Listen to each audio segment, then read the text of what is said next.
Hey,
what's up, people?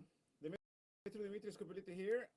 Welcome to a new Inspiria Guitars live stream episode. This is episode number 7. Hopefully you hear me. Hopefully you heard this song. This song was Your End, My Beginning from my new album, which is called The Revolution of Evolution, which has been released a couple of months ago, September 21st, yes. And it's going pretty good. I had a lot of good reviews, you know, in the press and stuff like that. And this is basically the first this song live, even though I'm thinking to include this song in my next concert, which, by the way, will be, I think, at night, because I just came back from a very successful trip to China, where I played at Music China, which is a very big trade show in Shanghai, China, of course. and where I represented my company Inspiria Guitars, and I worked for Houghton Audio, which is one of my sponsors, together with Zico Strings. In fact, we just released this string pack, which is the first one we did with Inspiria, together with Zico Strings. And basically the strings I have on this guitar are those strings here. Even though this is only a 6-string pack, we started with this, and we'll see how it goes. Probably we're gonna add some for the guitar players who like more extended range guitars, like me, of course. But by the way, we have, of course, a guest today, and maybe it would be time to bring him on. Is a friend of mine called Hugh Stevenson, and he is also an Inspiria Guitars artist, which has been together with us now for some months. Let me bring him on so we can talk directly to him.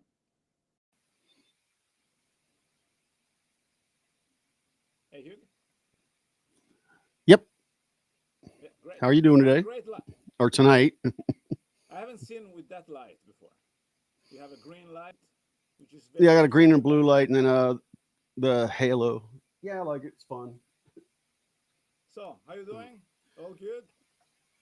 All good. The Yeah. weather's kind of dreary here today, but I got guitar to cheer me up. Yes, yes, and the same here. Actually, today has been pretty good, even though if it's sunny here, up here, I live in Norway. It means it's way colder than usual. So when it's kind of cloudy, it might be a little bit milder. Yeah. So you have been together with us for a while now.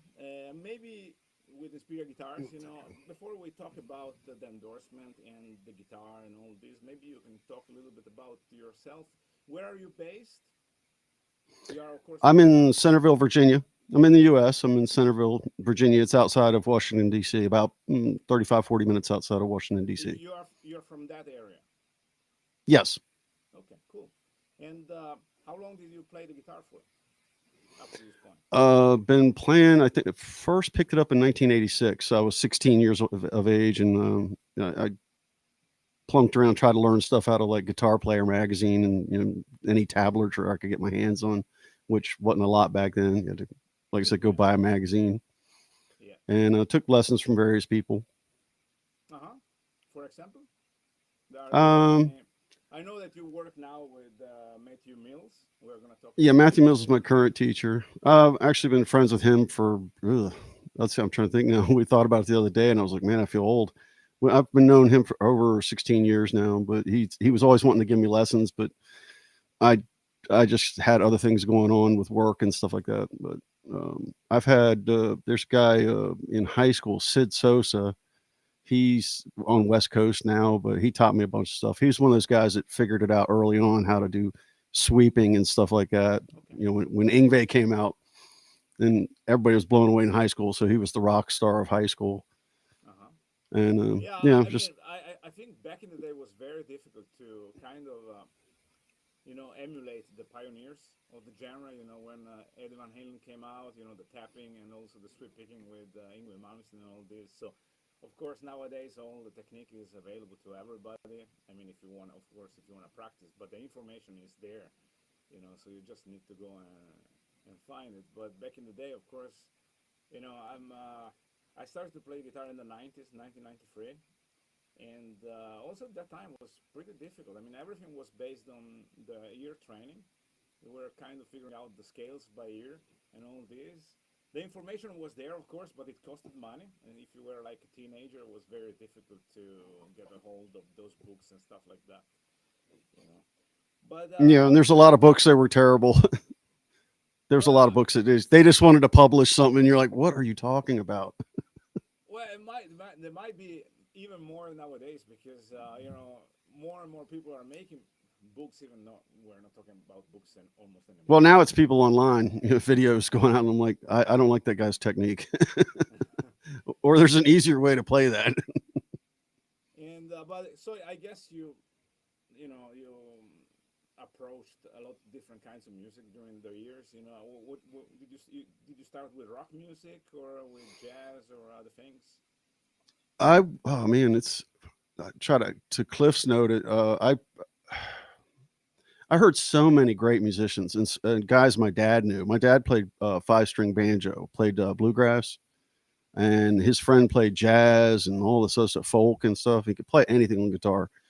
And let's see, there was a Joe Pass, who his techniques and stuff, he would just change your philosophy on stuff. The first guy that really, let's see, it was the 70s when I was listening to music, so it was like, Zeppelin, Southern rock, uh, Black Sabbath. I'm trying to think. This When I heard ACDC, Angus Young is one that just blew my mind, and I think if I was to say anybody who really made me want to play guitar was Angus Young. He was just So this. I didn't know much of him, with what I read. He was improvising a lot of stuff, and just still for him to pull that stuff out of today. thin air, Yeah. it's incredible. He still blazes. Yeah. Yeah. I But mean, then I heard Ingve. I never seen AC/DC live, but now I guess it's a bit late. But they are still playing some gigs here and there. I don't know how many people are in the band for sure. Angus is there, and then the other people around, they change sometimes. But I know they are coming to Norway probably next year. The only problem is that those concerts, they get sold out like this, so it's very difficult to Oh find yeah, they snatch the tickets up now. nowadays. I Oh mean, yeah. back in the day, you could find the tickets until like 2 months to the concert or whatever. But now And it was a lot cheaper. yeah, yeah, also that. So ACDC probably is the band that that make you starting playing the guitar was ACDC. You would say? It wasn't. It was, well, the '80s had Rat, and you had Dokken. Then there was Queensryche. Of course, Deep Purple was always littered through there, because Richie Blackmore is another one I was like, wow. And I didn't know how much he influenced, or like he actually did a lot for generations of players Yeah, with I mean, stuff he did, like having the keyboardist follow the guitar part, kind of like how Ingve does. And so it was like, I didn't know anything about music when I was hearing it. I just knew I liked it. yeah. I mean, that was the beginning, I guess. A lot of different bands then took that to next level. Ingrid Malmsteen was one of those. But also even like Well, Iron Maiden. They had the same oh idea yeah, Iron Maiden, yes. of the harmonizing the solos and stuff like that. I guess everything started from there. So uh, yeah, and what do you listen to nowadays? Let's say. Well, this you can't leave Paul Gilbert out. Paul Gilbert's like done so many albums, and it's sick how he can just wield the guitar like it's a magic wand. He just I saw him playing a double bass or a cello, or whatever. Has it in his lap, and he's playing it like a guitar. And I'm just Yeah. dying laughing, because he's like, what, 6'4"? I was like, I wouldn't be able to reach half of what he does on that guitar. I Yeah, mean, on the bass. I saw him a couple of times, and I've lately never seen him live. well, I've never seen him live. I saw him during I think it was a clinic and probably a jam session, at the guitar festival close to here. But it Oh, was very cool. impressive. I mean, I think the first thing that you get is, of course, the sound and the technique, and he's unbelievable. Also at that age, because even though he kind of looks still younger in a way, but I think he's might be in his 60s, I guess. You know. Yeah, I forget exactly how old he is now, but yeah, he's aging well. Yeah, exactly. And recently, actually, I saw a video interview. He was playing a lot with slides, so I started to do the same. But the way he used that, it was more for he was playing a lot of melodies from cover songs, like vocal melodies, and he came up with. And now he used that all the time. He has it here on the guitar. Yeah, there's a magnet. He put the magnets in the body. So, and he used that for kind of emulating the legato of the vocals, The And vocals, yeah. He said he couldn't. His vocal range isn't there, so he wanted to be able to hit the notes they hit. yeah, and I got very good ideas to playing in the new album because I had these lights since I was probably 16. But I bought it one day, and it's not just from one day to another when you become a slide player. So and then I just forgot I had that, and I was like, oh, I have one of those, so let's see if I can do something. And I did something very basic, but it's good to have one or two songs with slide in an album.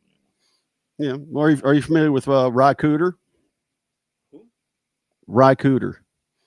He's No, he did he's a renowned slide player. If you want some ideas for listening stuff to listen to, he did the slide work or the guitar work on the movie Crossroads with Steve Vai. okay. So he's the music He did guy. all the slide work. Uh-huh. Yeah. And he actually helped what's his name? Keith Richards with his guitar playing because he ran into him at a festival and he showed him how to do alternate tunings. Oh So yeah. Keith Richards, he didn't know anything about alternate tunings really. A lot of this is before YouTube, like you brought up earlier. I actually wanted to jump in when you were talking about that. That without YouTube and all this stuff, a lot of the playing techniques developed out of just not knowing. You wanted it to sound a certain way, kind of like Mark Knopfler Yes. with using a thumb pick and his middle finger polyrhythm picking. It was just he just brainstormed it, or maybe he saw someone doing it. I don't know how he came up with it. I've never looked that up. Yeah.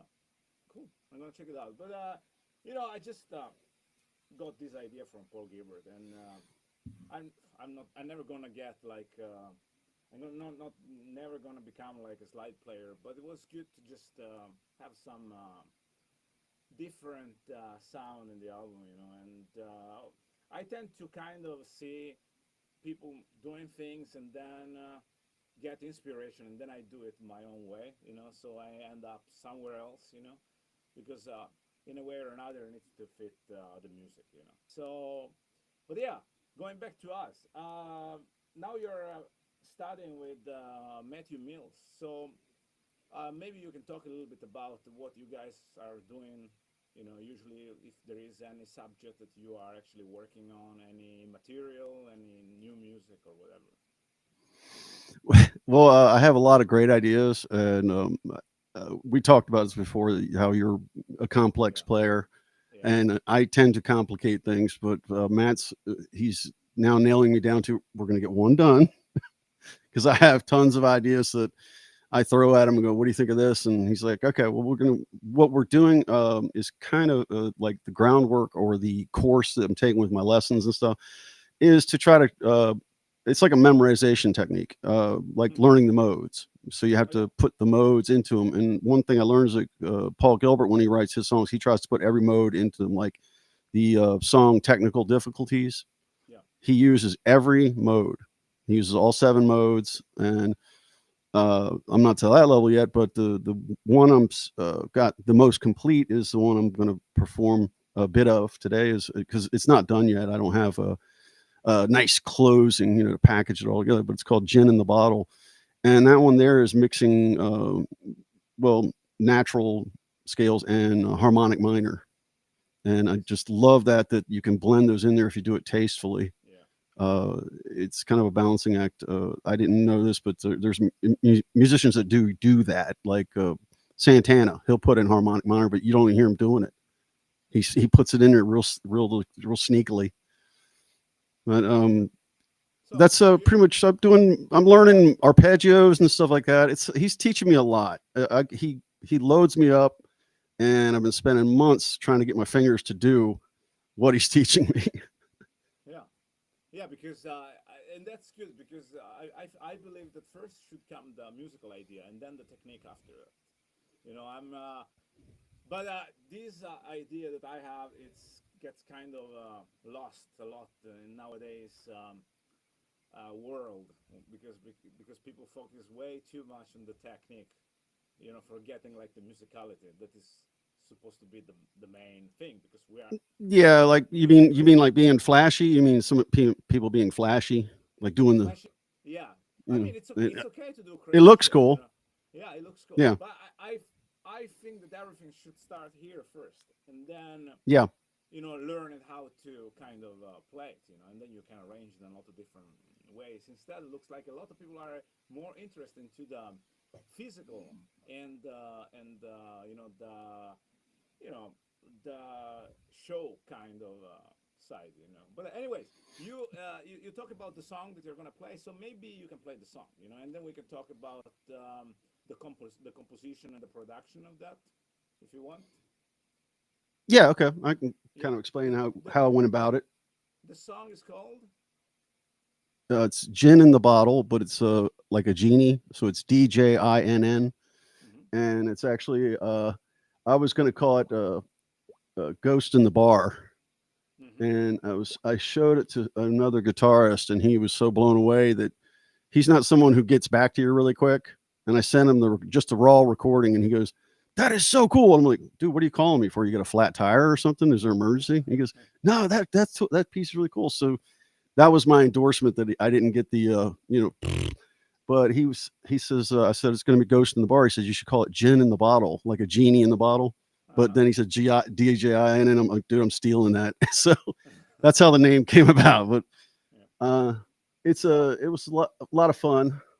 Let's see. Like make sure my guitar. I leave you the stage, and you play the song. Let's talk Okay, in a couple of minutes, 2, 3, 4 minutes, whatever.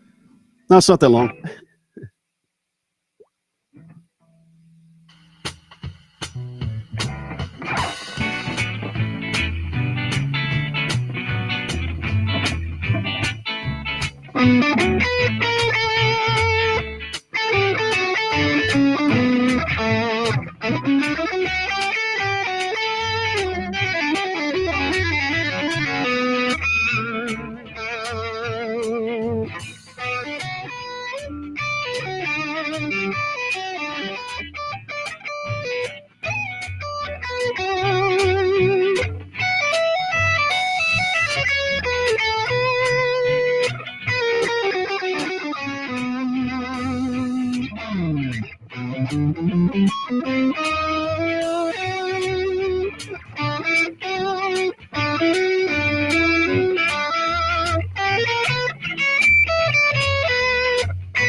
Can you hear me? Good job. Yeah, I hear Oh, you. okay, I thought maybe I was bad and he was going to turn me off. I like that. I like the swing, the shuffle kind of groove. Maybe you can talk a little That bit about the was chords, and maybe did you get like the idea of playing the shuffle before, or you thought about the harmony behind that first? it was more just spur of the moment. For me, I was actually practicing an arpeggio form that Matt had given me, and I was running it down one day, and I was just going.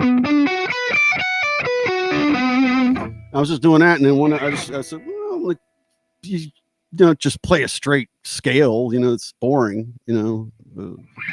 So I went like, and I went something. It was like, and I was started. When you start fishing for notes, and I just came up with something that said I was trying to do. I cherry picked from Eric Johnson Mm-hmm. when he did Cliffs of Dover. Mm-hmm. He uses it's actually I had to learn how to do it because it's when you go. Let's see. This part right here, you can't have this finger stay down or it becomes a chord. So I had to go. Learn how to go. Like to pedal tone it. Mm-hmm. And I had already been learning how to do the it's a technique Matt had showed me where you kind of it's pedal tones. That's what it is. I was making sure I had the right term. So I came up with that melody there, and then I was like, I have to come up with kind of a rhythm, and I just kept trying to figure something out that it just wasn't. Nothing was setting right with me, but I had this envision of kind of like a jazz or like a nightclub. So I started doing the whole. Wait, let me turn this off. And I was like.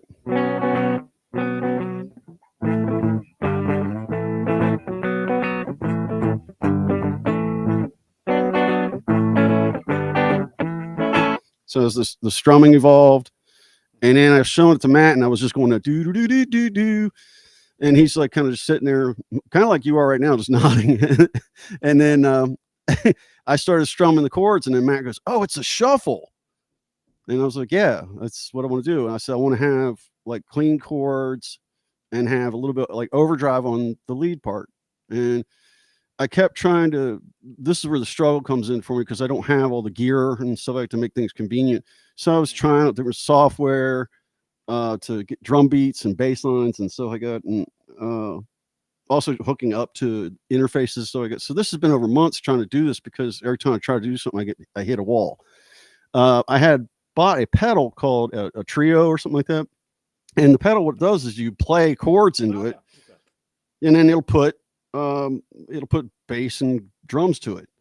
So then you just change the genre and the tempo, and I played it into the I use a Reaper for my recording, and then what I did is I played it to when you have somebody helping you sound, they want to have the tracks separate. So that was another challenge. I kept playing it over again, but I would turn the bass up, drums down, did it again, turn the drums, turn one up, turn one down, and I separated out the bass and the drums, and then it got cleaned up over time.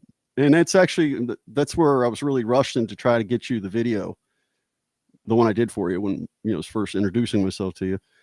And that was Gin in the Bottle. That's the one I sent you. It has evolved. It had another title, right? I put DITB just to shorten it. Okay, yeah. Gin in the Bottle. Yeah, I called it Ghost in the Bar. When I first sent it to you, it was Ghost in the Bar. That's right. You caught me. Okay. Thank you for checking me on that. Fact checked. Yeah. All right. It was really neat to try to learn a lot of the techniques, and then like the hammer-on part that I go up the neck was actually inspired of Green Tinted 60s Mind by Paul Gilbert, because he was doing the intro for that, and when he was doing it, he wanted to do a one string. I think it's not a scale. He hammered on an arpeggio on one string, and he plays it forward and backwards when he does it. So it's kind of a challenge when I first started learning that. So I had learned some of that, and I try not to. I like to do cover tunes, but I try not to gravitate to them, because then you tend to like emulate that guitarist too much. And I'm trying to make my contribution to music. Yeah, and it's way more enjoyable, I think. I never really like to play. I never really play a cover song the way it is. It's stronger than me. I don't know. Even though maybe I learn it the first day, the second day it just turns into something else. But we are all different. I know a lot of people that they like to play the cover songs exactly the way they are. But yeah, and then there's some that make it their own. Yeah, I guess. Some will slow it down or speed it up. People like me and you, we have more of this artistry which is coming in, more of this creativity, probably, and for me it's very impossible. So all the songs I play as a cover songs, they all sound a little bit different, but I guess that's just my philosophy about that. But well, I share that kind of thinking. Yeah, I do think like that. Do you think like you would like to add something to the song, I guess? Yeah, I came across a saying that the guy, somebody put up, and I said I really like that, and it says, I don't play guitar because I think I'm great.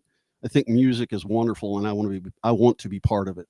Of course. And so that encompasses exactly my philosophy. I can't understand how someone learns all these techniques and stuff, and they're doing covers, and it's kind of like it's like painting by numbers. You're painting someone else's painting when you're doing some, and that artist, they got this, okay. But it's like also too, it's like a language, it's a conversation. I think of music as a conversation, and if someone's being too loud or too busy, it's all about them, and it's hard to play with some people. Like people who play, they're used to playing alone, so they play a lot of melodic chords. It's hard to play over that or play along with it, because they leave you no room to get in there. Gotcha. But when you were, you said that you produced it in the beginning. You played with this pedal, which is called Trio, which I guess is a Digitech pedal. It's some Yeah, kind of it is. It's some kind of looper. I think I have the student who had that. But did you record it with, like this, or that was just a demo, and then you basically after you have the song, you just produce the song from the scratch with MIDI instruments or whatever, or what I heard it comes from the trio pedal. the drums and the bass guitar come from the trio. The other parts I just added in the other guitar parts. So you were There's able, other stuff I want to put in there. so you were able to extract the drums from the pedal and then Yeah, import it in your river. Okay, cool. yeah. I plugged it into the interface and made sure I could hear it. You know, somehow I forget how I did it. What did I do? I had it. I put it through my amp, and I had the mic. I had the amp mic'd, Oh and wow. that's how I was able to pull it. Uh huh. And it's like that's a. I've got a little Mesa Boogie. Uh, this is just a little, you know, the one single 12, or I think it may be a 10-inch, but it's a powerful little amp. Which model is that? And it's the we call it the Boogie. It's the 10. Oh, no, it's not. Is it the 10? Yeah, it's a 10 watt. It's real small, but you can switch it around. It's the Mark V, I think. Is it a tube amp? Yeah, it's got the I think LED tubes. Cool. So you are Yeah, it's my I mean, Cadillac. I guess, yeah, I guess you had a lot of amps in your life so far, but do you still play more like amps or modelers or pedals? What do you usually play with?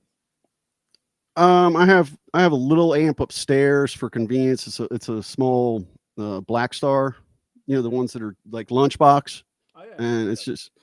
just if I want to plug in real quick, not have to come down and move things around on because I try to keep stuff off the floor instead of having like it looks like a trap, a booby trap. Mm. uh, but I'm trying to get smaller stuff so when I go over to people's houses or if I go to just something that's a throw together, it's kind of annoying to take a bunch of gear for something that you're not getting paid for. So I got this little, it's made by Flat Sun. It's a KE1, and it's actually or how they got it set up. It's optimized for the cell phone. And what blew me away, it was just a dumb luck thing. Somebody said, "Hey," it was a couple weeks ago. Somebody sent it to me through Facebook, and they give us a look. And I ran it by Matt, and I'm like, "What do you think? Is this kind of a gimmick?" And he's like, "It looks like a pretty cool gadget." So I was like, "Go further in." It's like $79. I'm like, "Can't go wrong. It's a gadget. I'm a dude." So I set up 4 presets on it, and it does wonderful because you just hit save on the phone, and it remembers it to the thing. And it's actually a looper. It's got a tuner.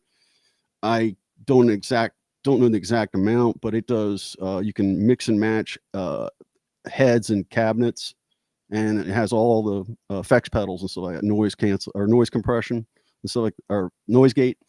Um, any of the effects, but the only thing it doesn't have is it doesn't have a wah wah or expression pedal. Okay. Yeah. But I think I can probably hook one in line with it. Most stuff Yeah, has I come a mean, long way. yeah, most of those, let's call them modelers, pedals, whatever. They are very small. They sound great, but you can also use probably like some expression pedals, or a MIDI controller with them, and add some extra features. But the whole thing is that I mean, when I was playing, before when I was playing the song, you cannot see that, but I have a very small pedal that I'm using, which is the only thing. I just use the guitar inside that, and that's it. So it's of course emulating all amps and stuff like that. It's called Valiton GP5. It's very small. This is basically the box of it. You can see What it's does it interesting. do? Well, it does everything you want, basically. Everything. I mean, it's not. Maybe it's not a looper, but just because it's very small, so it would be difficult to make a loop with it. But I'm not even sure because there might be a looper there somewhere. But the sound is amazing, and you can import your own IR or whatever, So nowadays it's crazy, and I was thinking, I'm gonna go to the NAM show in a couple of months, and I was wondering yesterday, should I bring only this, But it's very small. I feel almost stupid going on stage with this, but it sounds great. So you know what I mean. But I am from the amp generation. I mean, like back in No, the me day, too.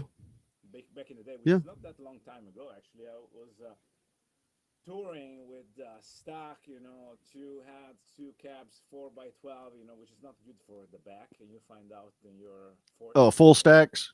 Yeah, yeah, Yeah, I had a half stack a couple about 8 years ago. And it was a Black Star, and those half stacks ain't.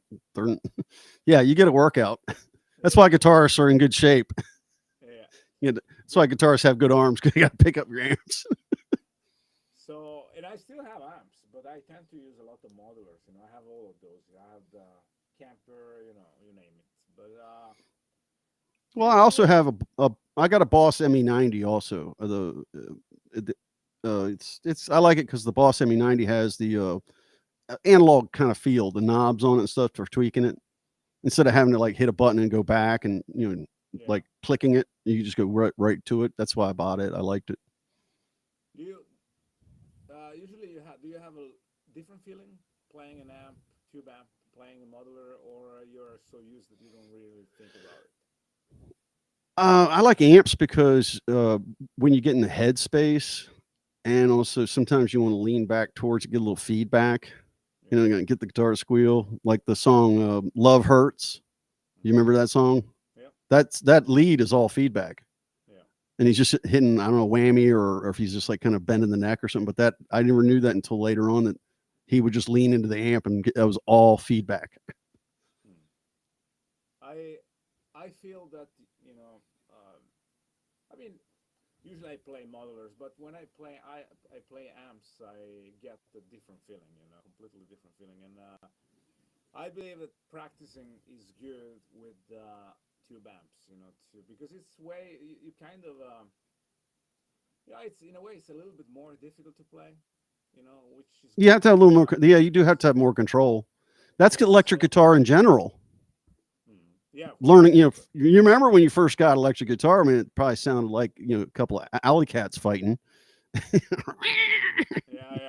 of course, yeah, but that was because of course I mean the high level of gain, when you're young you tend to have a lot of gain. I try to explain to Yeah, my students. I try to explain. I teach, and when they are young, I try to explain. But of course, I mean, I used so much gain when I was younger that I understand they don't want to hear what I say. But I say reduce a little bit. The gain is going to sound better. You have a good technique.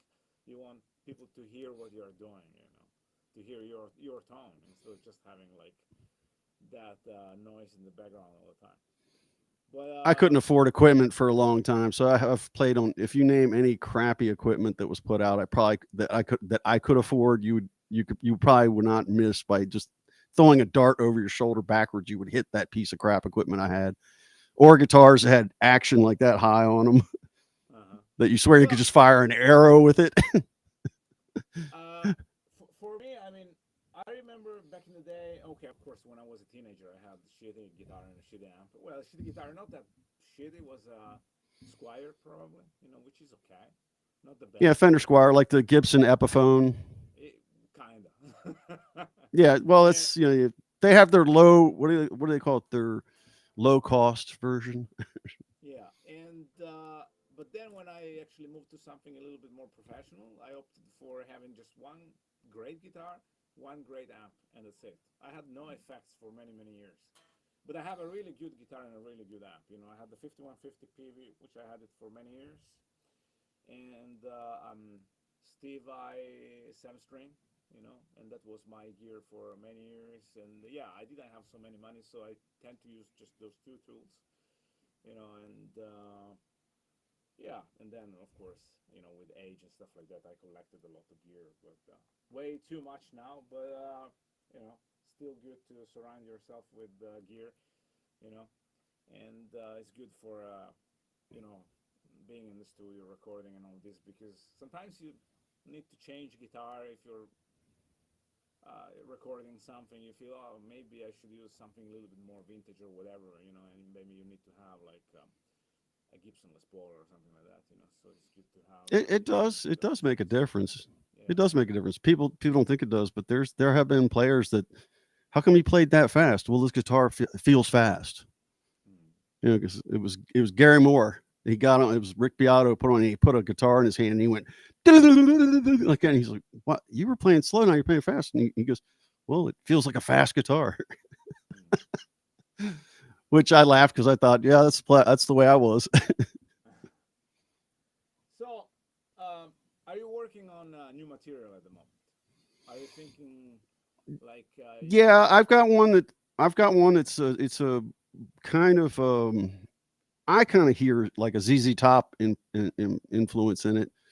But when we get ready at some point, I'll play a little excerpt from it. The intro is real strong, but I got to get the rest of the body of it put together. But it's a pretty strong piece. It started out as a gag. My boss, Billy Schaefer, is just like he works on all kinds of stuff, and I was a mechanic back in the day, and so was he in our last lives. And he's building this hot rod truck, basically, modifying, like hot rod. And so I started calling it a rat rod and like asking him, "Hey, this weekend did you work on the truck?" And I said, at one point, I go, "Man, I'm gonna make you some montage music on the guitar, so you can have it playing in the shop while you're make like your song for this truck. Call it Rat Rod." And he's like, "Okay." So I came home and started messing with it, and I came up with a cool polyrhythm pick part for it and all. And it's gonna be a lot of fun when I get it done. But that's probably the one I'm gonna put energy into next.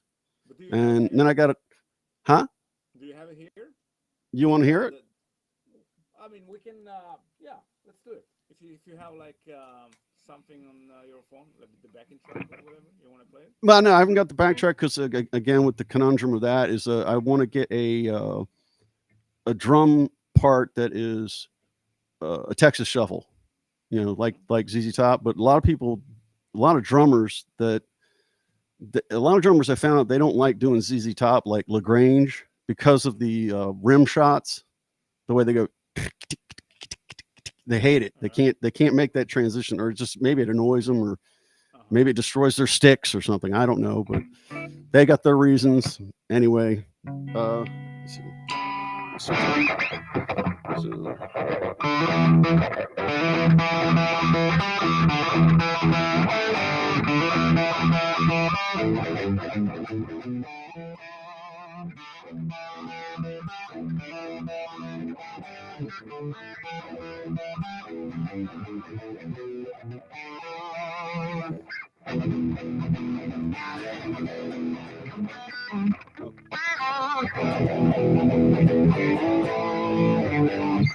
So it kind of goes in like a feel like 12-bar blues as well.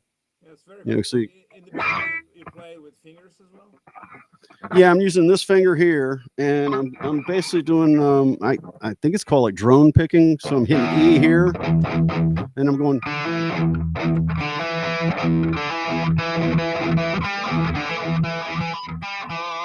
So it's also I played banjo a little bit too. So you go like this. You go thumb, first finger, ring, and then you go back this way. So it's forward roll, backwards roll. That's where I picked up on that. It was just like when I saw people doing it, I'm like, that's easy. It's just you're just using one finger. Yeah, I'm playing with fingers too, but yeah. You have a different feeling. Some stuff are easier to do, I think, and yeah, it sounds different, So it's good to vary. I don't like picking everything, so using the fingers together with the pick is a good way to kind of get the different dynamic, on the string. Well, it's you can pull up on the strings. Yes. To get that. Yeah. That's the whole point of it. Kind of slappy. Oh, I never thought about it, but you just connected the dots for me. It's like Nashville pickers when they're doing their, or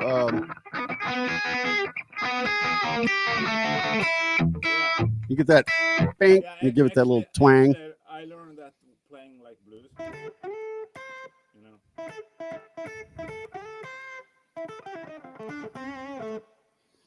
I have to compliment you on your tone. That guitar sounds great. Thank you. I mean, this is guitarists always want the other guy's guitar. Yeah, but every time you have a guitar, you always find like the pro and the cons, and that's why I think it's good to have several options when you are in the studio. I tend to use just one, but in the studio I like to have several because every guitar serves a different tone in a way or another. But this is an old prototype of Inspiria guitar, so we was the one that we did before the DLP series. The one you have is the HL6, and maybe, I would like to know. Or you could call it the Sleepy Hollow. The Sleepy Hollow. I'll just put a pumpkin on it for Halloween. You know, a little black cape right here, make it like the headless horseman.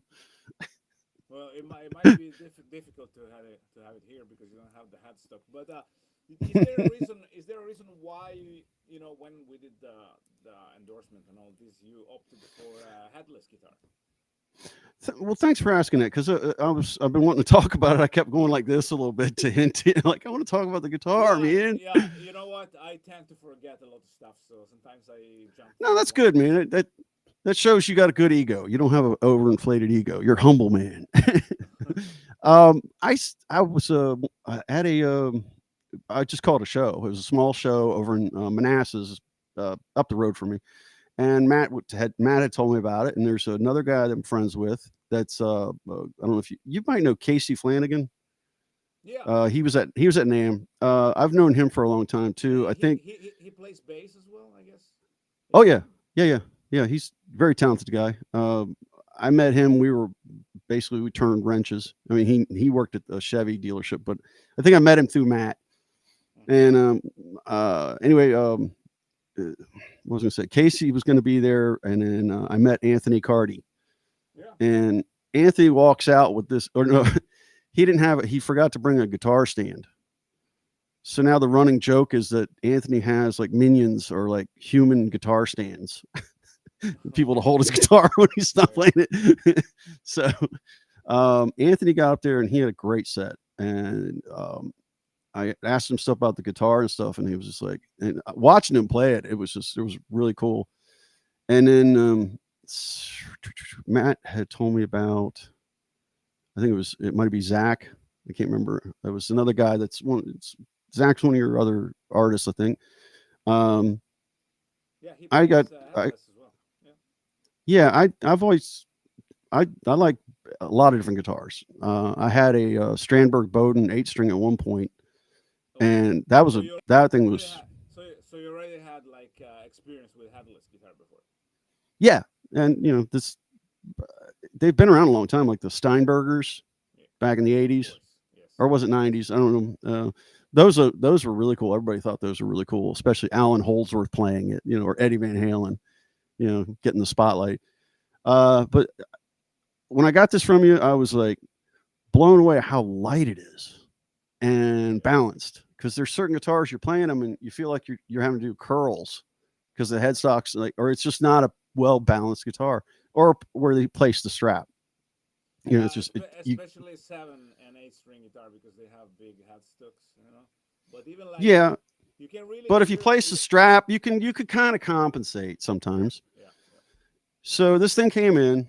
I sat there for an hour or so, just playing on it and all, tune it back up a little bit, and that's actually one thing about it. I'm really amazed. It's one of my criterias or things that I like about it. If I pick it up and it's in tune, that is a big deal to me. I only have a couple guitars that are like that they hang on the wall, like acoustic and electric, that are that good. Some of them I'm like having to get the tuner out and fine tune it. But this one here, it sits on the couch actually. Like I'll play TV shows for it during the day, so it'll be happy when I get home. I'm kidding, I don't really do that. But I took it over to a friend of mine who builds amps, and he does professional level playing and stuff. He's in a Rush cover band called like the Rush Experience or something, and he builds amps, so he really knows his electronic stuff. And I put this in his hands, and he plugged it in, and he's like, "Woo, man, this thing's like a new toy on Christmas, man." He's just like wailing on it. And I'm like, "So you like it?" He's like, "Oh yeah, oh man." He's like looking at it, and he goes, "Man, it seems like it wouldn't play like this." So you got a good endorsement, someone who's knows their stuff. Yeah, it's very ergonomic. So you really feel, because I never really been like a headless guitar guy, at all. But then when we decided to do it, we worked a lot on Les Paul kind of instruments, and we nailed down the playability. And then when we turned that guitar into headless, was way easier to play as well, So structurally, how is the headstock? I mean, taking the headstock off, does it make problems with the structure of it, or resonance, or anything? Does it? Did you notice anything like? Removing the headstock, you mean? Yeah, taking the headstock off, it didn't make I like harder to because this is a neck through body. It's not a bolt on neck. So I was wondering, was there a challenge with that, having to, you know, well, not not have really. it Not lose, really. arch? Yeah, not really. I mean, when I tried the guitar, I was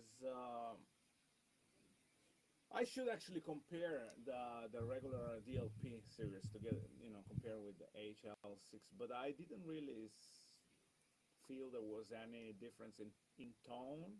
Even though, I mean, there is of course a difference in tone, but I didn't think it was Oh a no, big I mean difference. the truss rod. The truss rod. Does it? Like some guitars, you get in the truss rod. It'll it's hard to get the action right. You didn't have any problems at all with the truss rod or whatever. Not on the headless actually. Not Oh, on the cool. Yeah. So in the beginning we had a little bit of problems, but on the some years ago on the eight-string guitar, but that's kind of complicated.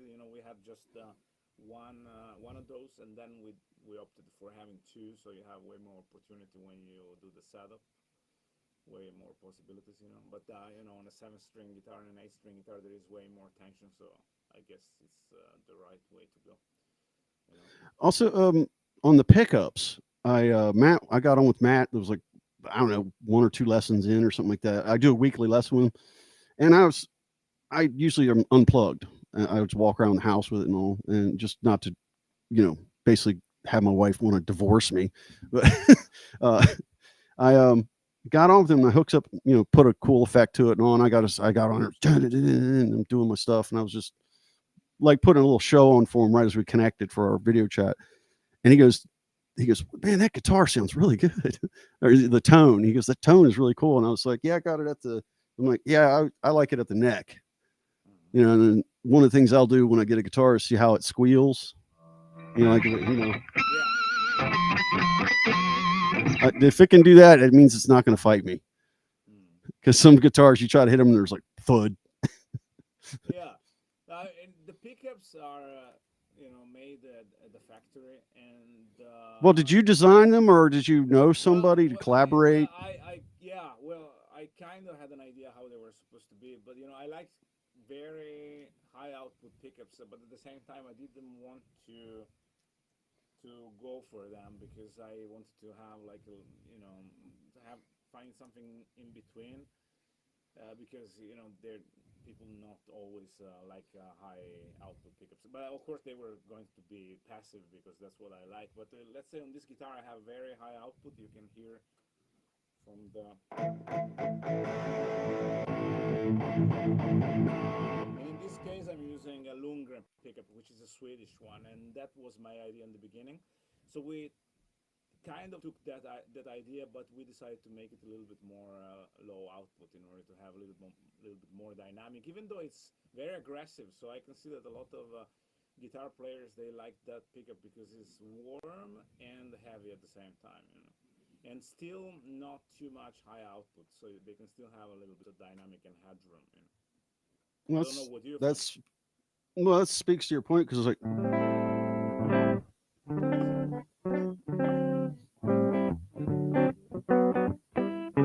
let's at the neck, and then if I go here,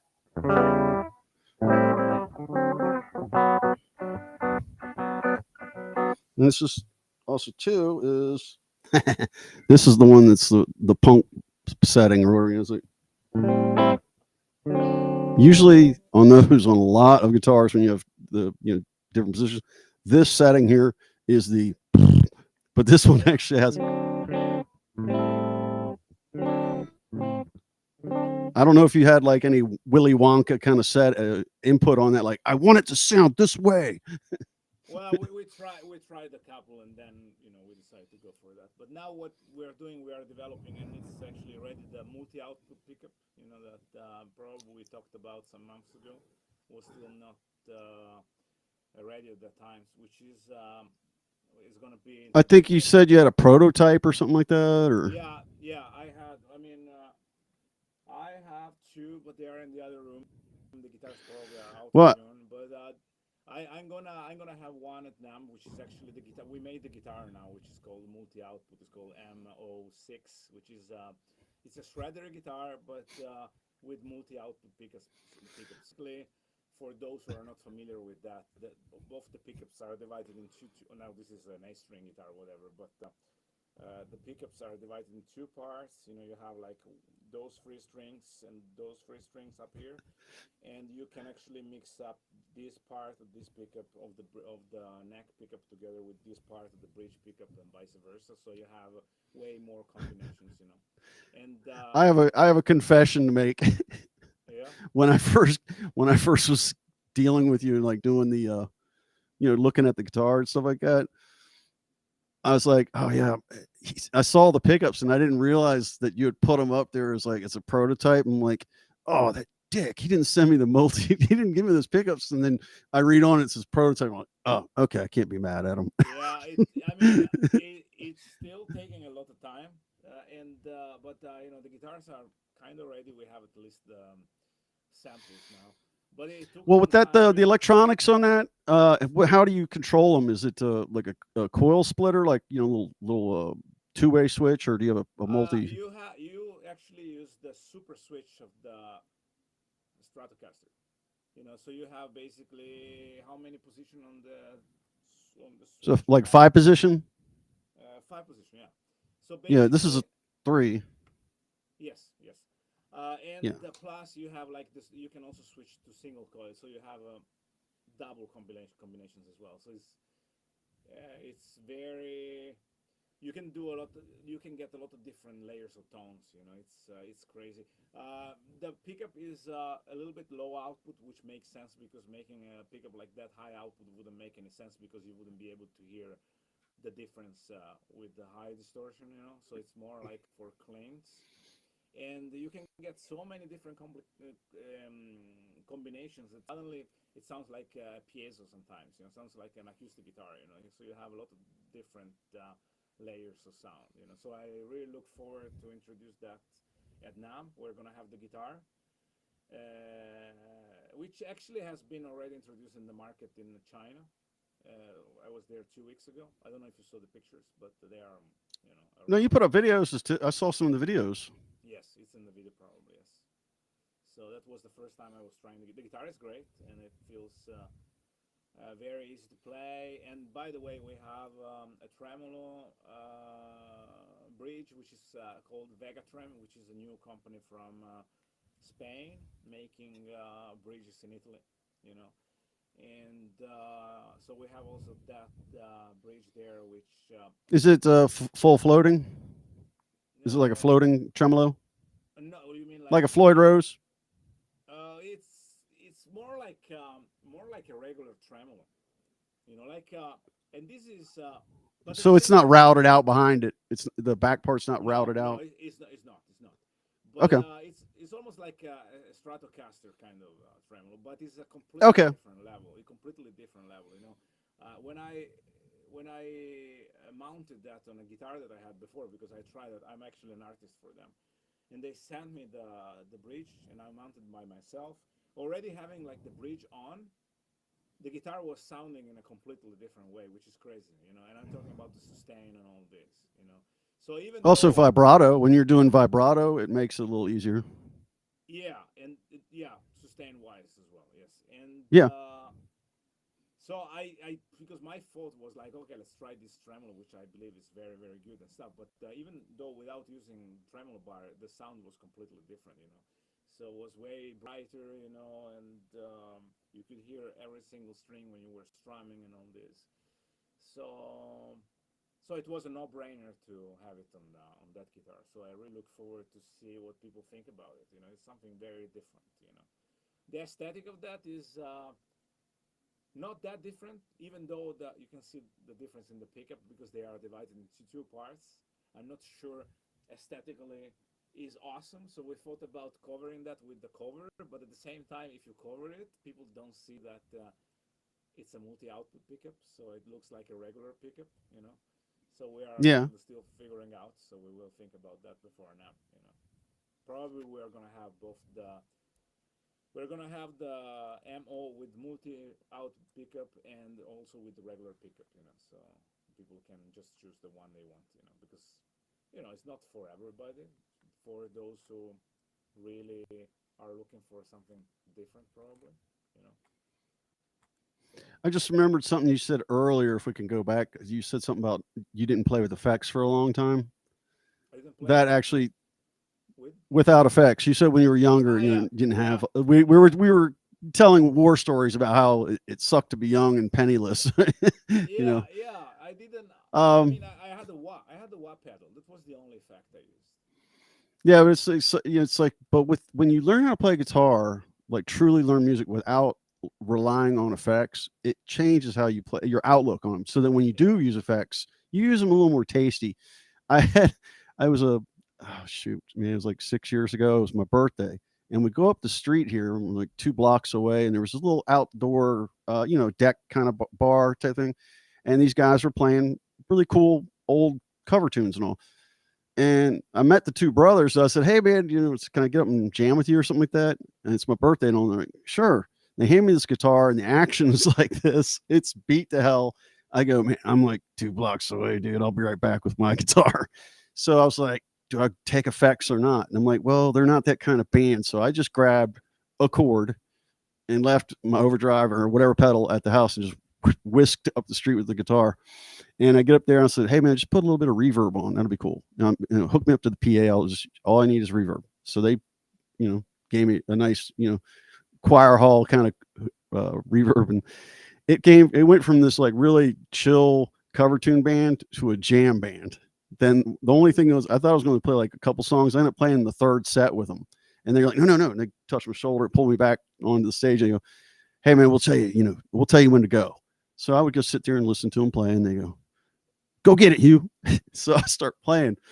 Now, over in my line of sight, and I know you're going to relate with this, is you look in on the audience, and you get the one person that's not like, yay. They're like kind of, Yeah. and you're like, I'm not playing for you. I'm going to look at, oh, there. Okay. I'm going to play for that dude that's smiling and losing his mind over here. And you're over here. There's a table of these big burly dudes, and they're all like, they look like, well, like lumberjacks or something, right?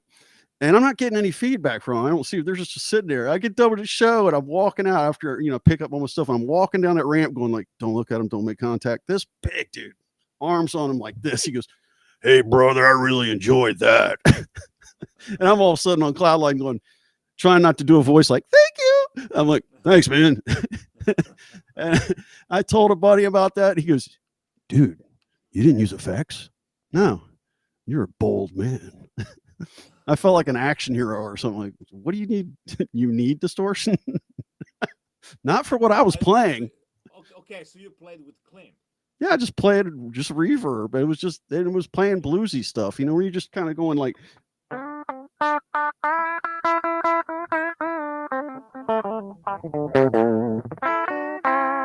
just doing some flourishes and stuff. And there's one woman kept dancing up in front of the guitar in front of me. So I'm doing, the stage thing, like holding the guitar up to her and, like her face. And I'm going in her face. Yeah. You got to I mean, have fun. I use distortion, of course. I mean, if you. Oh, yeah, I do too.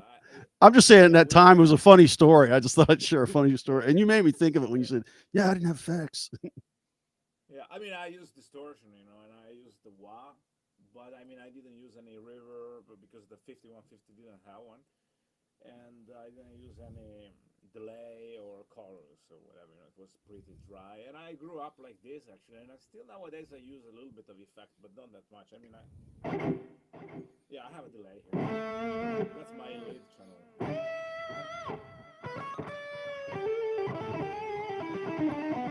And even though you can hear the delay and stuff, I mean, God, that thing sounds good.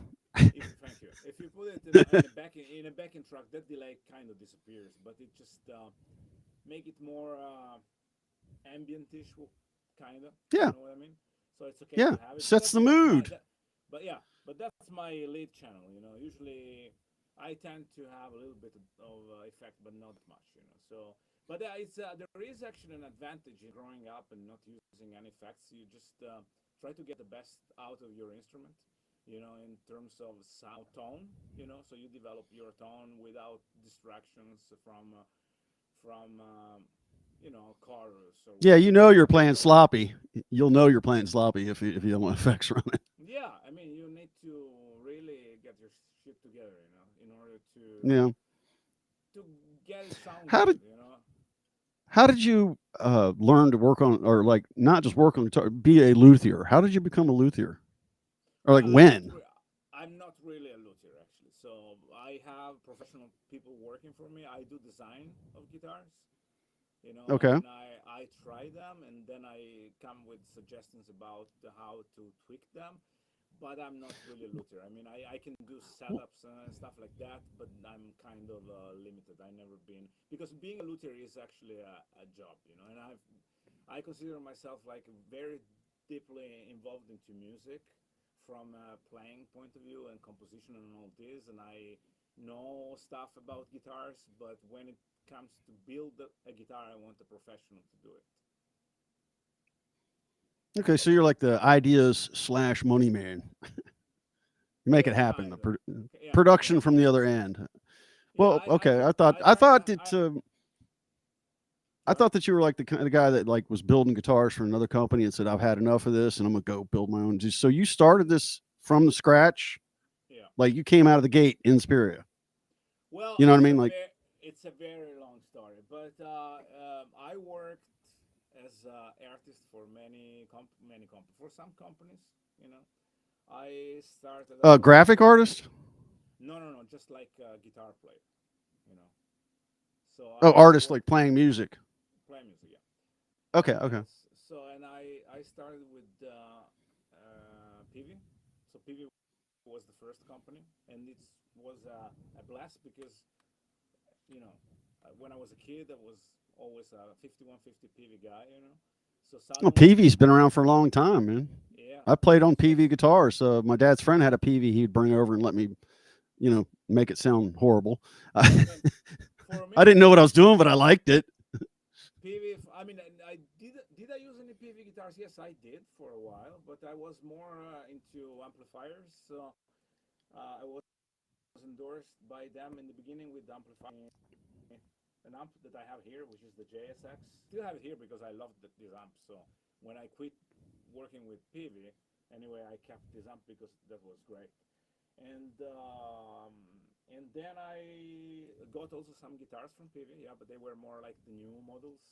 We're talking about like 2008, 2010 ish. So it was kind of recent in a way, and Okay. kind of, I mean, 15 years. But and then I did work with, and I'm still working with Randall amps. And Wow. I have been together with, I worked for Legator Guitars, which is an American company from Los Angeles, and I have been with them for probably 5 years. And then I started having this idea of making my signature model, and it didn't happen with them. But then there was another company in the beginning, a Chinese company that wanted to do a guitar for me, still as a guitar player, as an artist, you know. And we kind of developed the first DLP Inspiria model, which was not Inspiria at the time, was still another brand. And then we're talking about the COVID period. You know, there was the break of some Yeah. years, The and lockdowns. yeah, exactly. And then I lost a lot of contacts, you know. And but at the same time, during the lockdowns kind of stuff, I had way more extra time to write music, do videos, and design instruments. So suddenly in 2022, I had all those ideas about and all those prototypes that I actually worked on during the COVID years. That I was like, well, now it looks like we're kind of going back to normal. There is NAM happening in the NAM show is happening like 3 months from now, which was in the summer, almost in May or something like that at that time in 2022.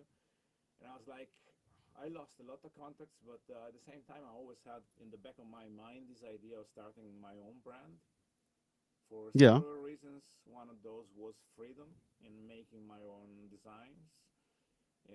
Just like because I mean, when you are in a big company, there is like PV or whatever. You are one of their artists, and it's a big company, and of course, business comes first. And like creativity comes second. You know, if you have an idea, cool idea that might, I mean, you maybe think is a very cool idea, but it's not that often that big companies they take develop that. You know, even though they might have A the lot of big resources. companies lose touch. A lot of big Yeah, companies do lose touch with the customer. You know, they yeah, don't, they cater to one person, and then that group gets old.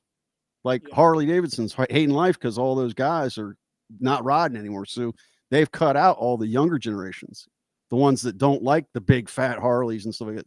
They didn't exactly. play they didn't play the long game. Yeah, exactly. And that's the same that actually happened with a lot of music companies. You know, that's why Yeah, you're right about that. and this is the change that is happening nowadays because a lot of artists they are starting their own brands, and there is a big difference when like a full-time guitar player for 30 plus years kind of decide to open a brand and experience in building the instruments that he believes are good instruments for playing music. Yeah. So it's not because it's not just business. There is like there is an artist behind that brand, which takes some choices, regarding like the kind of wood that he would like to have on the guitar, the kind of playability, the sound, the pickups, and all this. And I believe that the artists they have way more, they have like a taste which might be they are more into this, more into playing the guitar than selling the guitar, if you know what I mean. Well, yeah, So and so it's someone who actually knows what they're talking yeah, about. They're exactly. like, this is how it plays. It doesn't just look good. And they actually this resonates with a lot of artists in the same genre. Let's say, that's Hmm. why there are several artists now in heavy metal having guitar brands, and a lot of heavy metal uh, guys from the heavy metal community they are buying those instruments because the music is kind of similar, or at least they are looking in at the instrument like the perfect tool to express themselves. If you know what I mean. Yeah. So basically, in 2022, I decided to open the company, and 2 months after that, I was already at the NAM show, which was a risk. Was that when you met Matt? I Was that the show you met Matt? No, I think I met him in 2024, I think, or Really? 2020. That soon? That I close? I mean, Let me see. I think it was 2024, but I'm oh, not sure because I have been at NAM oh, show now. 2025. I mean, I have been at the NAM show since many years, but with the company, 2022, 2023, and 2022 it was in May. 2023 was in April. So, and then 2024 was in January. So everything was pretty close. So I'm kind of confused. But I think it might be 2024. But maybe we should ask him. Maybe he remembers better. My memory is not that good. Well, he was just telling me about how you came by the booth or something like that, and that you heard some of his students playing. I think some of his students they came by our booth, if I It was remember by okay, correctly.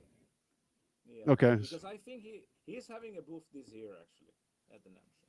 Yes, I know. He's Yeah, excited about it. are you gonna be are you gonna be there? I can't this year. I've got some projects that I've just let. I also do DIY stuff at the house. I'm really good with my hands, and I have a lot of tools.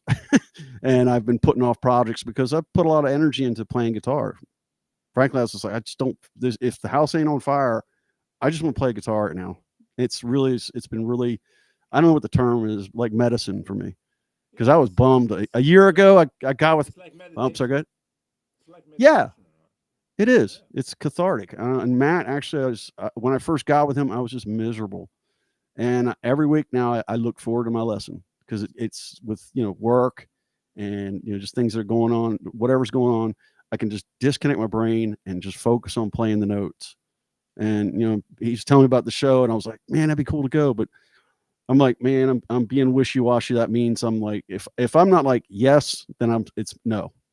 So because like if I can't justify it in my mind, and I've just let so many things go here, I got to get, and I don't want to because I want to play this more.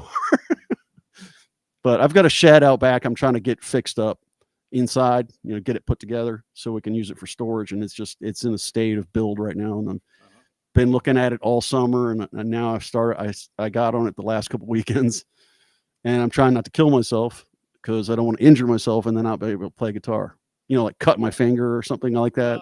Yeah, well, if we talk about this, it's kind of funny because I agree with you, but at the same time, I play soccer. Even though I'm 45 years old, I play soccer in a team, and soccer is very dangerous when it comes to injure yourself. Getting I injured, mean, yeah. yeah, I mean, if it happens on the legs, it's okay. I mean, it's not that good, but when it happens on the hands, that's why. Yeah, because you can fall and jam your finger, or if you connect with another player. Yeah. So basically, usually 1 week before going on tour or whatever, I try to stay away from the football field, from the pitch, But but then it depends. I mean, I remember in 2020 I broke my arm, so I broke this arm here, and I never broke Like my your arm before. forearm, like this part of your arm. No, the first here.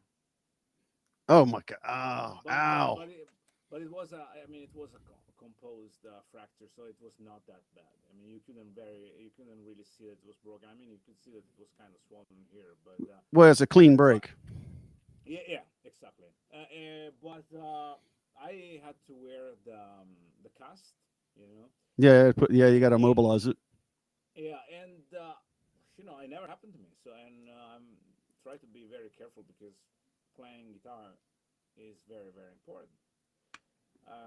So basically, for 1 week, I was kind of lost because I didn't know what to do. I was like, okay, well, Mm. might be that this over. I always tend to think very catastrophic. But You're not but alone. yeah, yeah. But it was just 1 week, and then suddenly it was like, okay, I can practice with my left hand, just playing legato and stuff like that, which was okay for practicing. So you focus on legato and stuff, and then suddenly I found out, I had the cast until here, and then I had these parts of the fingers out from the cast, and I was like, and I'm not the finger picking kind of guy. Now probably I am because of that, but I was like, oh well, I can actually move those fingers, and in a way or another, I try to play with the cast here like this, and with the part of the finger, but I actually improved my finger picking because I never been good Nice. at finger picking. Yeah, so there is always a way to do it first, and second, you never know. Maybe it was supposed to happen, to first of all think like I need to be careful when I do that, and second, I actually use that at my advantage. But Well, where the there's a first will, there's a way. is I, it, but the first week I was very very concerned. I was like, man, I don't know, maybe now I'm screwed. So it's time to Yeah, take it easy. depression. You got to stay out of your Yeah, head. it was actually 1 week of depression. Yes, that's correct. So and I teach in Ugh. school. I teach guitar at school. So I talked to the principal and I was like, well, let me have 1 week off because I don't know what I'm gonna do now. So and then after 1 week, I figured this out and I went back to teaching. Everything was fine, and I had that for 5 weeks. And now everything is fine. I don't think I had any complications. But anyways, yes. Well, So I don't see you having any problems playing. well, but when you play for so many years, you always find a way. I think my playing changed along those years because your body changes. So you kind of I think I changed my playing a lot. In the last 32 years. I used to be way more technical before, probably. Now I'm more about composition, and I like playing with feel, and I think the tone should be at the center of this scenario. And so you change your behavior as a player. I think when you get older, which is not necessarily a bad thing at all. You know, I think it was important back in the day to be some kind of shredder, which I don't think I am anymore. You know, So everything, every time has you know its own course, if you know what I mean. Yeah. So So I just remembered I have another song that I'm kicking around. It's I don't know if I want to do vocals for it or not. Originally, I started to write vocals for it, and it was before I did Gin in the Bottle. Some of these ideas get kind of like moving cards, shuffling card, the 3 card Monty. So this one was actually it's kind of a metal tune that changes oh wow, time signatures. Um, I just remembered it because I haven't worked on it in a while.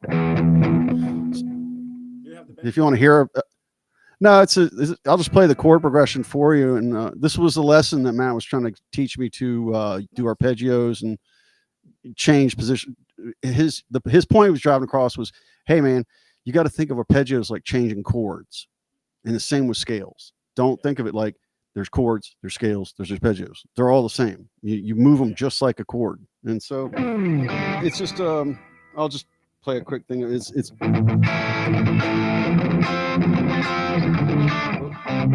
I haven't played it in a while. Sorry. I don't remember how it goes.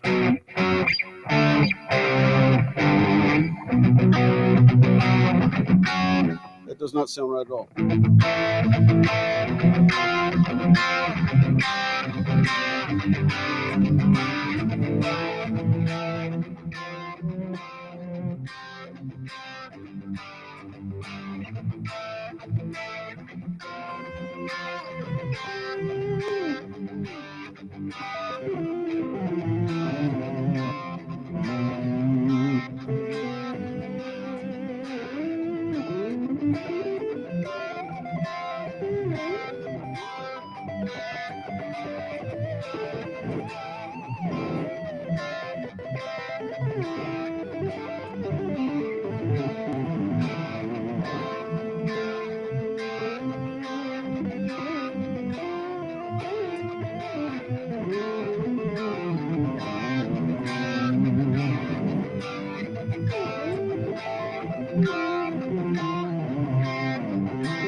So the part was, Thank you for the assist. so it was a C, G, It's A A.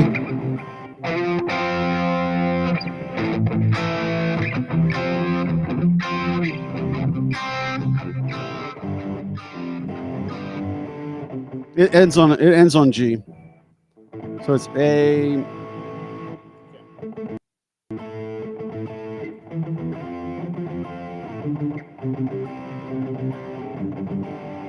That's it. You want to play some leads? I will try to remember the chord, the chords. That's right.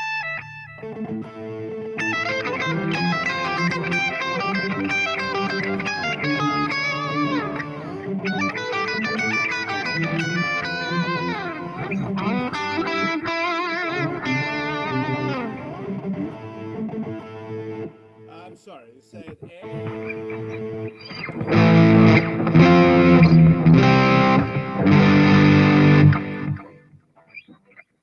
Can you say it again?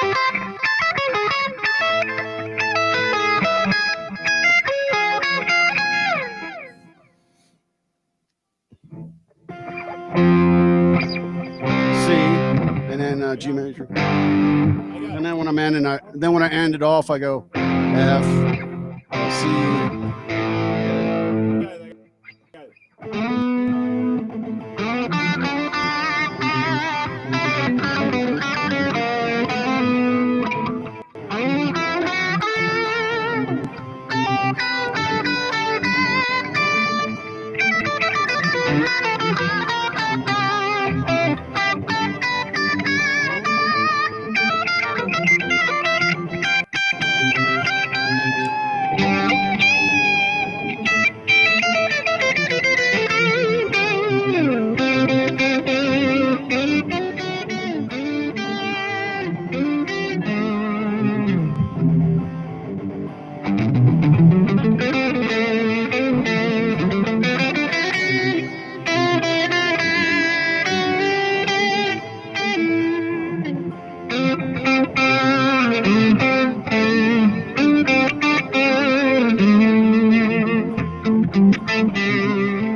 That's it. You're going on tour with me. Yeah. Are you gonna have a band playing with you when you're gonna write some music? That's a end goal. Around this area, it's hard to get people to get them together to play in the Yes. what do we call it, DMV and DC, Maryland, Virginia. And DMV is just like the bumper sticker says, welcome to Virginia. Expect delays. It's just everybody's just jet setting around here, and it's just hard to get people to get together and play. So Well, I got that's tired of it, and I was like, everywhere, I guess. You know, if you want to do. maybe that's I don't know everywhere. I just know here, but I do eventually want to put some players together. Guys that I knew that played, or I know them that I used to play with. They've moved away, so they're in other states or on the other side of the country now. But we used to get together and jam, and man, we could come up with some really cool stuff too. To the extent I wish I would have recorded it, because we would just make stuff up and the drumming and all, bassists doing some wild stuff. It was exciting back then. I really didn't appreciate it at the time. You don't think Yeah. about that until later on. You're like, damn, it sucks. Yeah, I mean, it's a very different process, like writing music by yourself and arranging that with some other musicians. You know, nowadays we tend doing like, okay, you write the music, you send to a drummer, the drummer record the drums, send it back to you, which is okay. Or like I did in my last album, I just recorded everything by myself. But back in the day when we were writing in the rehearsal space was completely different because there was way more. I mean, I felt that you were way more in the moment in a way, and you had like concentration at the moment, and you True. were getting so many inputs all the time, and sometimes just like That's something what I that was going to say. yeah, something that That's was exactly what I was working going to say. well suddenly The would interaction. make the difference. Yeah, the interaction is. Yeah, when somebody goes, "Hey, do that again." What was that? Yeah, yeah, exactly. Maybe it was something wrong, but that something wrong was actually the key to move forward. So everything Which started. well, I forget what the band is. The one that goes, and the guy goes, "Wah!" That It's has that. disturbed. No, it's is it Slipknot or something? It's like, dang. The chords go like this. It's something. It's like where the guy's going. He's going.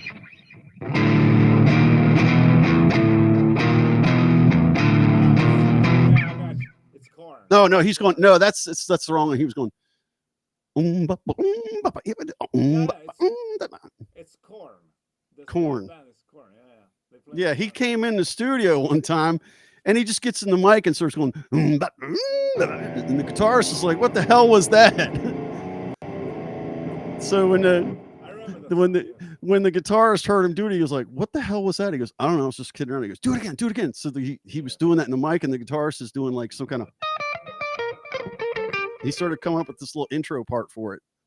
So if you listen to the beginning of it, it has this weird guitar part that's like, I don't know if it's harmonic minor or whatever, or some kind of. It sounds very dissonant, but it just had me laughing that the dude was just like, what possessed him to do that? Well, that's creativity. Have you had any of those? Actually, that's a good point. In the studio, have you had any flubs that you left in, If I like have what? mistakes? We call them flubs, like something Yeah, like. yeah.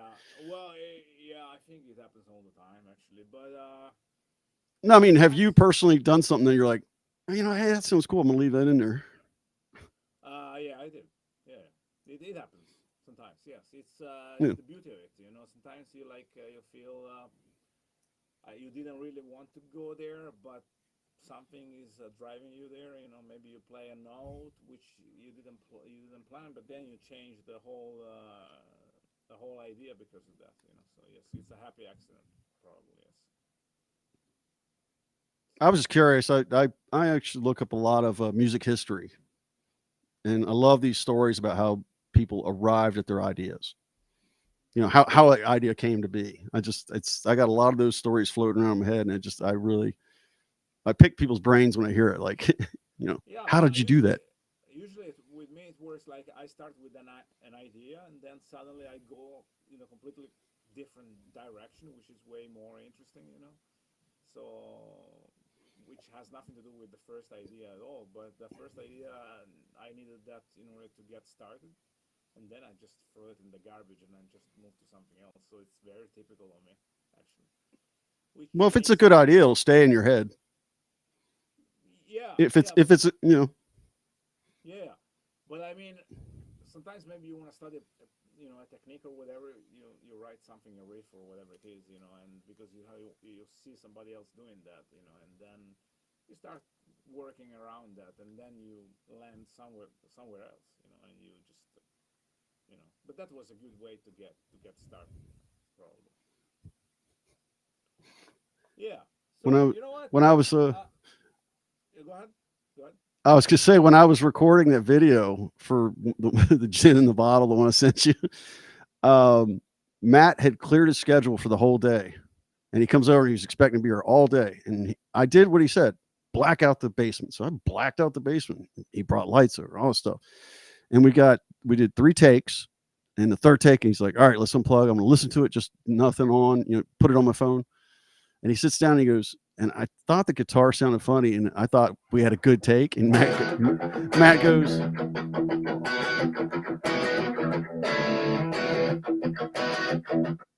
"Sorry about that." That was a cool riff, by the way. That's me. Yeah. I recorded that phone. That's one of my ideas that So, I put on the phone. Anyways, so Matt comes over and he says, "Oh, is there something wrong with your guitar?" And I go, "Doo-doo." I'm like, dude, I thought we had a good take. My guitar's out of tune." Matt's just laughing at me. "Tune your guitar. Let's do it again." So point is, we thought it was gonna be all day. It ended up being an hour and a half. He was ready to go to lunch. He was happy as hell. So that's a good little story about making that video. So when you recorded, you guys were in the same room, because I know you have lessons over the internet, but probably maybe you live close or in the same area. No, Matt's about, oh man, he's probably about 45 minutes away. Okay, well, that's okay. It's but driving around here, you ever notice you go to some place and you go, "How far away is it?" And someone will say 5 miles. And you say someone who lives in a city, they'll go, "It'll take you 45 minutes," instead of saying 5 miles. They tell you the time it'll take you to get here, not the distance. Yeah. I find that funny. Yeah, maybe there is traffic and stuff like that. But yeah, so you were in the same room and you did that together. I didn't know that. Yeah, he came over. I was having trouble videotaping it. And since then, I've bought a better video camera, and I'm learning the lighting. This goes back to what you were saying about, like, you got to worry about where the lights are, and then you hit record, and then you forget that you didn't turn this on, and. So Matt was really talking me off the ledge, if you will. Yeah, it's always good to be 2 people doing that, it's at least. And but usually I'm alone doing that. And as I told you the latest time, playing is the last thing. Would be the first one. It's supposed to be the most important thing. That's why you're doing the video, right? But for me, it ended up being the last thing, So because the lights, the audio interface, the sound, whatever it is, you name it. But and then, well, do you ever fight being inspired? Do you ever fight like you get doing something and you just, like, all of a sudden you don't feel inspired to do something because you have to do so much work to get to the point? Yeah. Well, inspiration for me is very important when I write music, more than when I perform it. But yes, Okay. I think there is a point there, because I think when I actually do think that if I'm just playing, which means sitting with my guitar and just playing, is a completely different thing than making a video, which is where I told you playing the guitar is the last thing. The cool thing is that usually when I do a video, I have a personal way of doing that. I loop the track, so I play it several times. So the first time is gonna sound like shit because I'm stressed because I didn't turn the light at the end of the room or whatever. And so, anyways, I loop it many times. So after a while, I kind of managed to focus enough in order to play it correctly, and maybe with the right feel, which is the most important thing. But that's why usually when I compose music, I just want to compose music. I don't think about cameras and stuff like that. I just need to be completely free from this kind of stressful environment, because I mean, I don't know how. I'm not. I do a lot of videos, but if you ask me, do you enjoy making videos? I enjoy making videos after I'm done and I put it on YouTube. So I'm like, okay, this is what I did in the last couple of days, which is cool. I can be now proud of myself, but when I do it, it's a lot of stressing. I don't know what you think. Being two is good because then you focus on the guitar. It's more enjoyable, you know, because you share it with somebody else. You know, it's not just you in the room and stuff like that. I think, which sometimes happens. You know, I have some assistants Well, sometimes. it was a big help when Matt did that Mm. to help me record because it was driving me nuts because Yeah. I never did recording or anything like that stuff. I had a 4-track back in the 80s, like 89. I bought I'm going to get a 4-track and I'm going to record. I couldn't figure out how to get the thing to work. It didn't have a manual. Mm. And it was a little, the little Tascam ported one with the Maxell tape, like the old cassette tapes and all that. Yeah. And I made so many mistakes on that thing. I didn't, it couldn't blank out stuff because it was analog. So it just, over the years, it was like there was nobody I knew really who could tutor me in it. Didn't have parents that would pay for any students and stuff like that. So I pretty much did everything with the shoestring budget. Yeah, it's And very important to get some help, and but it's all based on trial and error. So you know, you're you right. always make Yeah. you always make mistakes in the beginning. So I did that now since 2003. So how many years is that? 22. I think I'm pretty okay now doing recording, production, and stuff like that. But it has been a long journey. You know, if I look back, it was not that good. But it's you need to have the experience. You know, you need to do it the most you can in order to.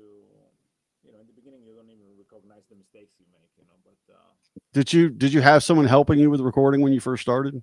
yes, Yeah, you're lucky. I have been in in a band for 20 years.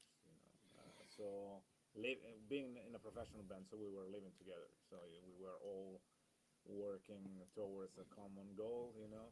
And Okay. you know, when you are like five people in a band, there is the guy who is good with promotion, there is the guy who is good with writing, the guy who is good with production and stuff like that. So you learn from all those guys, you know. So that's the main thing of being in a band. You know?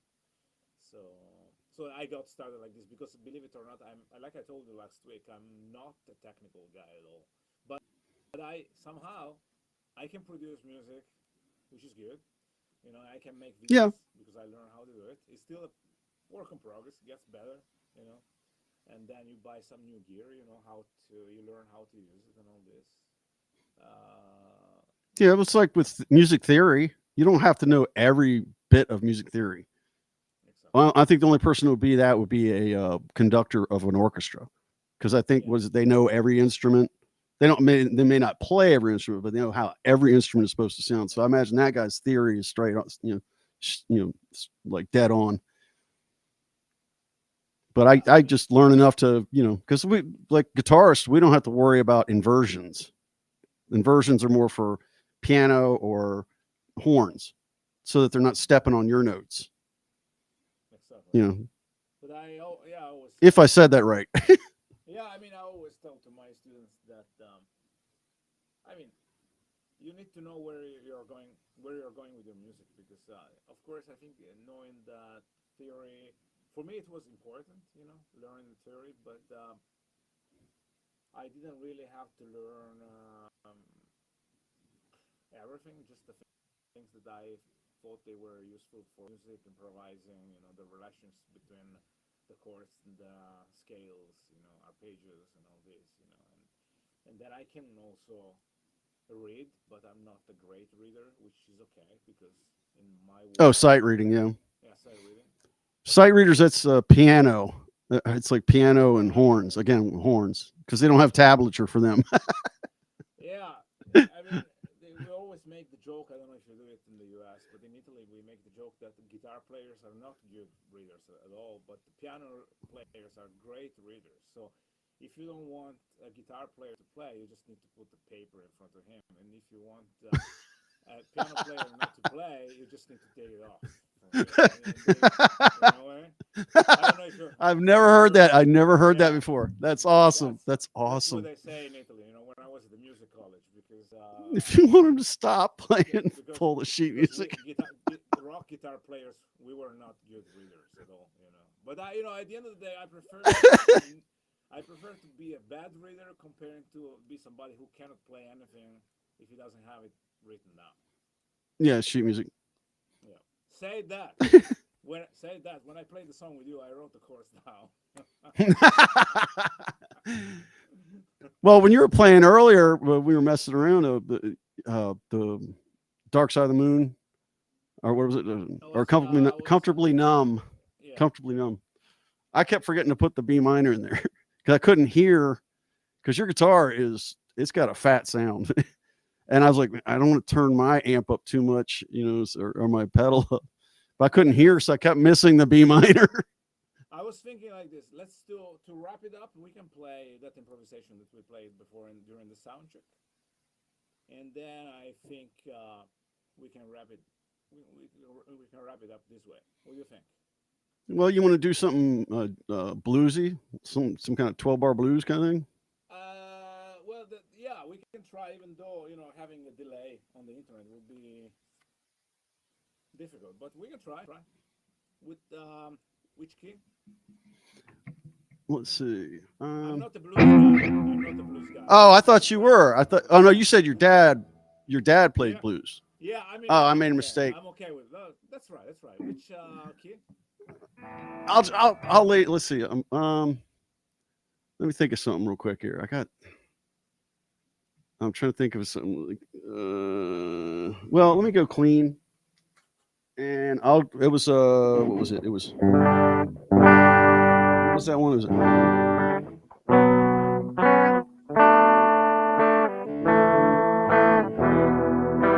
What was the chord set again? It was G or. We can play the blues, no problem. Play blues, 12-bar blues. Let's do it.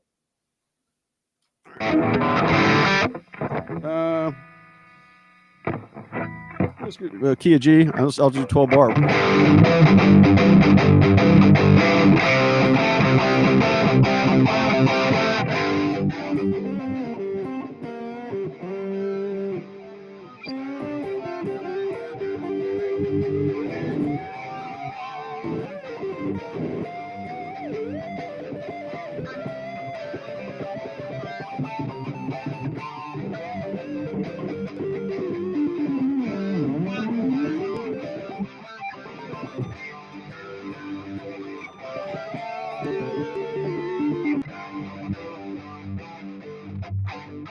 Oh, we got all delayed.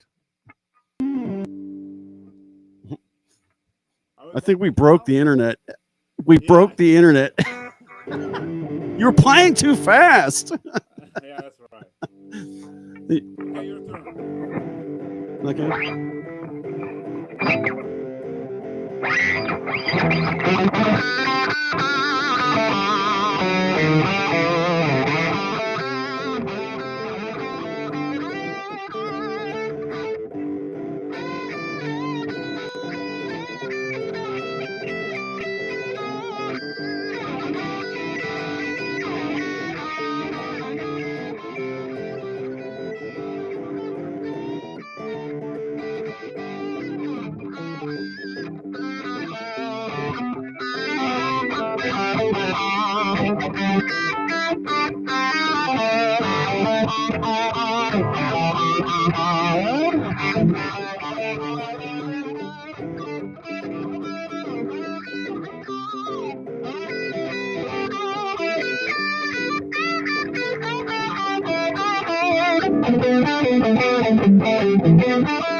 Cool. Man, you're keeping your neighbors up. Well, it's actually the first time I managed to play something over the internet with actually a bit, because usually you have so much delay that.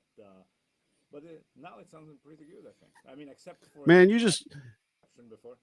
You took me back so many years. I have to thank you. That felt really good to blow it out, man. That was awesome. Thank you for doing this. Hopefully, and also wanted to thank you too for the opportunity to be one of your artists. And I'm looking forward to breaking loose this log jam and start get you some videos up there. My pleasure, and hopefully one day we can meet. Maybe at the next NAM show. Maybe you can play at our booth. So we can. It would be great to meet in person. And Yeah, we'll circle around right back around to that. I was going to hit you up about it. Yeah, it's. So I'll send you an email or something. Yeah, it's gonna happen. It's just a matter of time, and it's a small world, the one of music. So I think we're gonna have the chance to meet in person several times, hopefully. I look forward to it. Thank you very much to you. Thank you very much to everybody who followed us, and of course, this this video is going to be streamed on for the next couple of days as well, so people can watch it afterwards. And you have a great weekend, and I talk You as to well. soon. All right, take care of yourself. Cheers. Night, everybody.